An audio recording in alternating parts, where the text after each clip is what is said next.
describe as a cultural platform.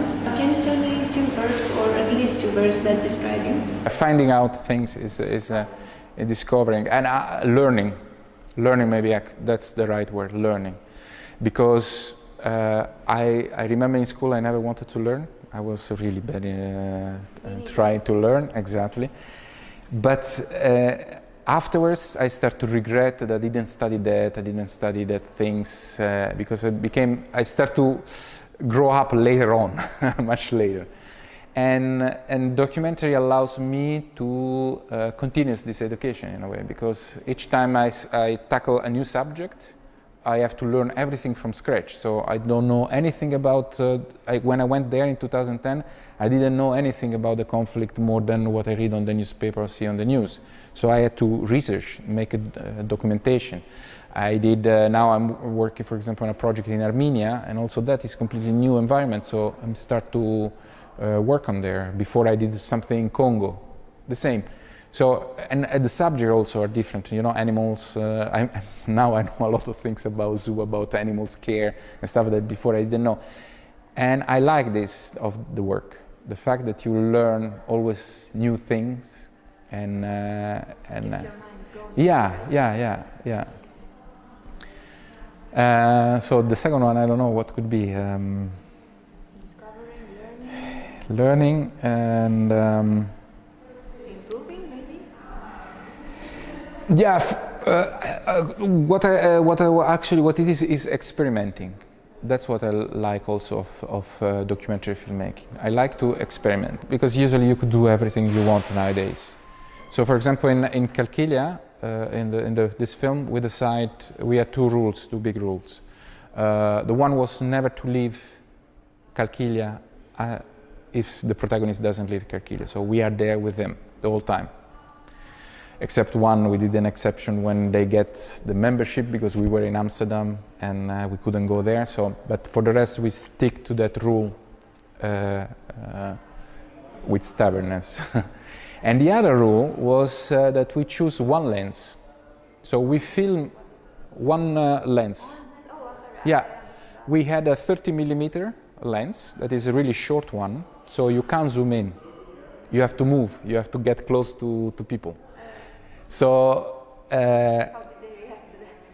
in the beginning, of course, it's not common, but in the end, my cameraman Stefano Bertacchini, he became a sort of member of the community. So he was there with them. When you see this discussion that is happening around the table, he was sitting at the table with them, because it was the only way to be close, you know.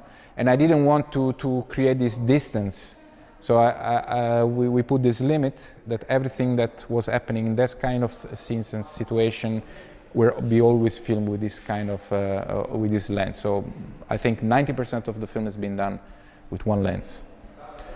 And these are the limitations that I like to put in order to get creative, because otherwise it's too wide. It's too there you have so many possibilities that you lose a little bit at least this happened to me, the dimension also of what you're doing. So I interpret the subject, and I found limits that are of course related with the situation. For example, the 30mm, this claustrophobic connection is also due to the wall and the situation in which they live. So I try to find limits that anyway interpret. The World Romania's festival motto is "Get Real." Can you tell me what does it mean to you to get real?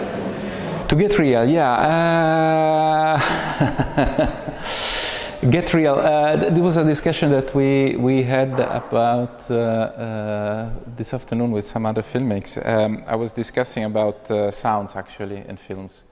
And several years ago, almost more than 10 years ago, there was a debate in Amsterdam between sound recordists that record sound from the real life, direct sound, and sound design environment.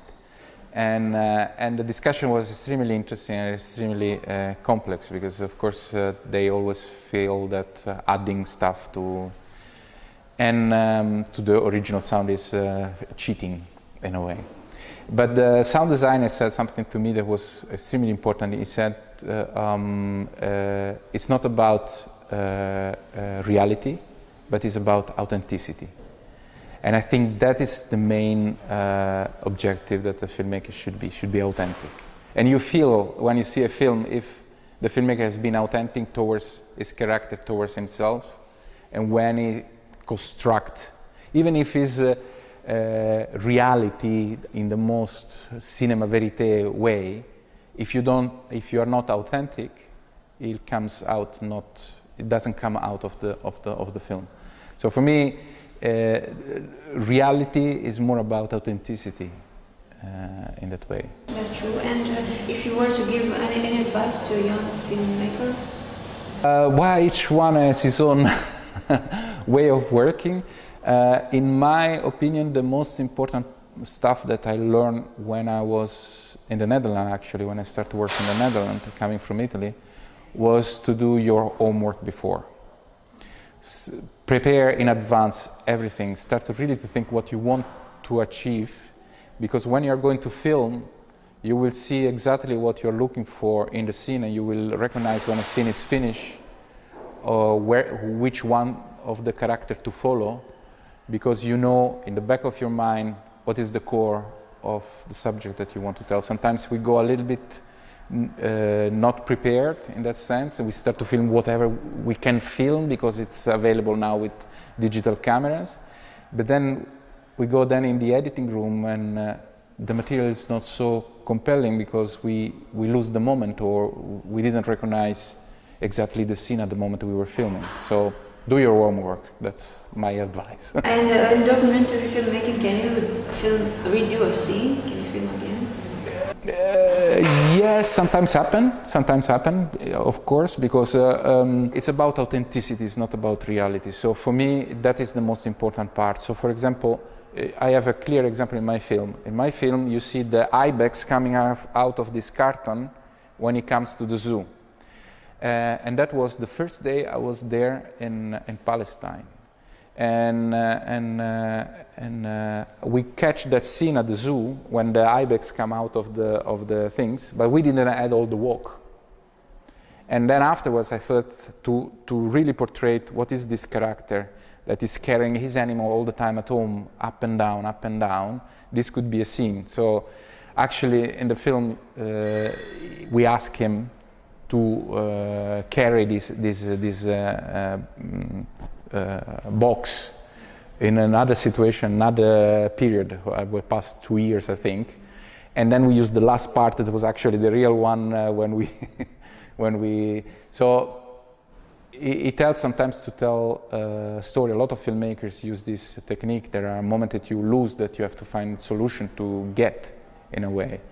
And as I said, the important thing is that you remain honest and truthful with your characters and yourself, so that you don't make them do stuff that they would never have done, or that you decide weird stuff, or for example that you introduce elements that are not there. For example, one of the things that I was doing that is in the film is these interviews of the people to ask about animals and stuff.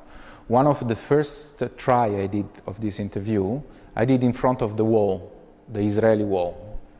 I had a guy, a child there, and I was making an interview about the animals and stuff in front of the Israeli wall.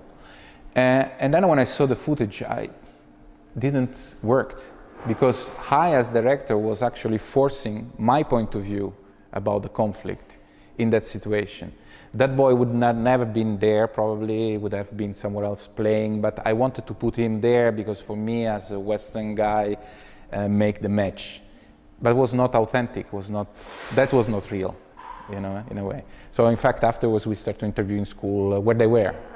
Yeah, and that came out much more lively and much more honest in a way.